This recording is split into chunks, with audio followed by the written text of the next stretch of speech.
With the market being down roughly 23% for the year as of the making of this video, I've been taking the opportunity to pick up more shares of some of my favorite high-yielding dividend stocks, as well as make some purchases on stocks that I've been holding off on for a while. I'm pretty fortunate that I had some money sitting on the sidelines that I've been waiting to invest during a situation like the one we're experiencing up to this point. So in today's video, I just wanted to quickly show and talk about a handful of purchases that I've been making recently in case anyone was curious as to what I'm purchasing during the dip. These are all stocks that I've covered on this channel before, so there won't be any surprises.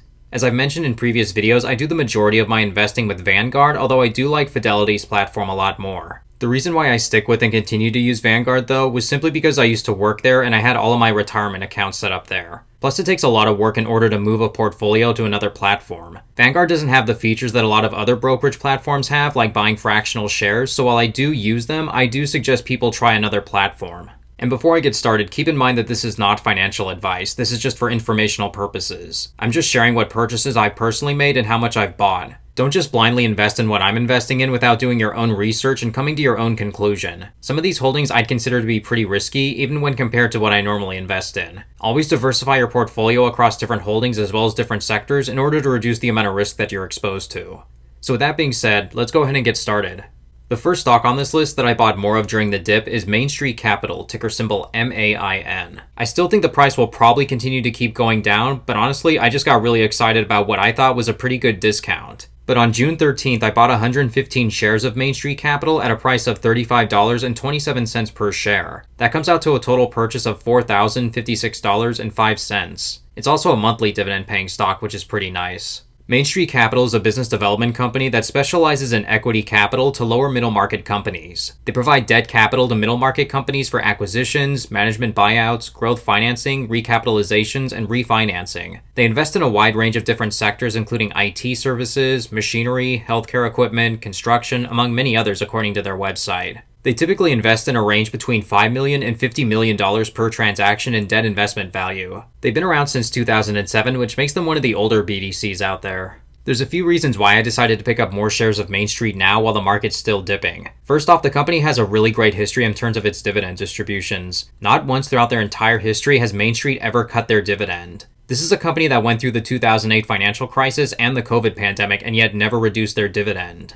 This is unmatched by almost every other BDC out there. Even my favorite BDC, Ares Capital, had to reduce their dividend during the financial crisis. But Main Street has been able to maintain their dividend as well as grow it and pay out the occasional special dividend to shareholders. There's no guarantee that they'll never have to cut it, but so far they have an excellent track record. The second reason why I bought more shares of Main Street now was because I was just waiting for the yield to reach 7%. There's no calculation I did to determine that it was best to buy at a 7% yield. I honestly had just been waiting for a long time for Main to reach that point. For a number of years, it had been hovering around 5 to 6% with the exception of the pandemic. So I just figured now would be a pretty good opportunity to get in my opinion. As of the making of this video, it's still my plan to reinvest all those dividends while it's still trading at around this price. A third reason is that historically, Main Street is a stock that's been able to outperform the S&P 500 by a pretty sizable margin. Going back 14.7 years, which was when Main Street had their IPO, a $10,000 investment into Main would have significantly outperformed the exact same investment into an S&P 500 index fund. There's actually a number of high-yielding dividend stocks out there that have continued to outperform the S&P 500 by quite a bit, with Realty Income and Ares Capital being a couple others. And I know this is all historical data and we don't know what the future holds, but knowing this gives me more confidence in this company's management.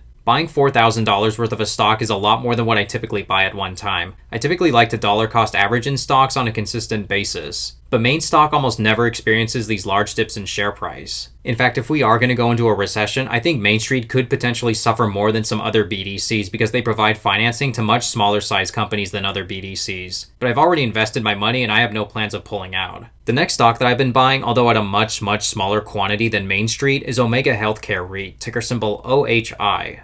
I consider this company to be one of my riskiest holdings in my portfolio. It's definitely the riskiest real estate investment trust that I currently own. Over the last couple weeks, I bought 26 shares of this stock, which according to my brokerage transaction history comes out to $740.54 worth of shares. This stock pays quarterly dividends, with their last quarterly dividend being for 67 cents per share. Omega is a real estate investment trust that invests in the long-term healthcare industry, primarily in skilled nursing and assisted living facilities. Their portfolio of assets is operated by a diverse group of healthcare companies, predominantly in a triple net lease structure. The assets span all regions within the US as well as the UK. According to their June 2022 investor presentation, Omega has 938 properties in their portfolio and more than 93,000 beds at those locations. Their stock currently offers a dividend yield of nearly 10%, which is extremely high for an equity REIT and therefore hints at the risks involved with this stock. Omega Healthcare is a company that got absolutely pounded during the pandemic, and to this day, they're still attempting to recover from the effects of the pandemic. One reason for this is because not all of their properties have been able to make all their rent payments since COVID started. Despite these difficult times, the company hasn't had to cut their dividend during all this. The demand for skilled nursing facilities is only going to go up as the number of Americans over the age of 65 is estimated to keep growing. More patients are discharged to SNFs than any other option, one reason being it's the most cost-effective option for people when compared to rehabilitation facilities and long-term acute care hospitals. What I also like about Omega is that it's a triple net lease REIT, which means that the tenants are responsible for paying taxes, insurance, and maintenance costs on their properties. This obviously saves Omega a lot of money that they can use for other purposes. During a recent conference call with the company's CEO, Taylor Pickett discussed what the company is doing to improve their performance. He discussed that Omega recently sold some properties in their portfolio that were underperforming, and they saw their occupancy increase 3% since January. But at the same time, he also acknowledged that staffing shortages are now another problem that this company is facing. With that being said, OHI is a stock that I'm still betting on, but I understand that people who are definitely more risk-averse will probably want to focus on other dividend stocks. This next purchase happens to be in another stock that's been broken down for almost a year now, which is Store Capital, ticker symbol STOR. I recently bought 78 shares of this company, which is now offering a dividend yield of almost 6%. It pays quarterly dividends, with their last dividend being for 38.5 cents per share. I bought 78 shares of Store Capital at $25.82 per share, which was a total investment of $2,013.96. When first observing this stock's performance, it definitely looks like things are not going well for this company at all. Looking at the 5-year share price performance for STOR, we can see a steady decline that started before 2022. It actually started to take a downturn all the way back in July of 2021. It's lost about 33% of its share price compared to last July, and it's still slowly going down. So overall, this looks like just a bad investment, right? Well, here's the part that isn't making much sense to me. If we look at the financials for Store Capital, pretty much everything is looking really solid. For one thing, we can see year-over-year growth in terms of their book value on their balance sheet. They've also seen their adjusted funds from operation increase every year since 2012, and even during the pandemic, their revenue increased. On top of that, Store's been able to grow their dividend every year for 7 years, and they've continued to grow it at a faster rate than Realty Income and other more popular REITs. So this stock is definitely a head-scratcher. It really appears to me that the market isn't pricing this stock correctly. How can there be all this growth and yet still have a falling share price this long? I think investors are particularly concerned about rising interest rates and the possibility of a recession. On top of that, there was another event last year where the CEO of Store Capital was very quietly replaced, and the details as to why that happened haven't really been made public. But despite the stock's performance, I do believe that things will turn around for this company. The dividend still looks sustainable from what I can see.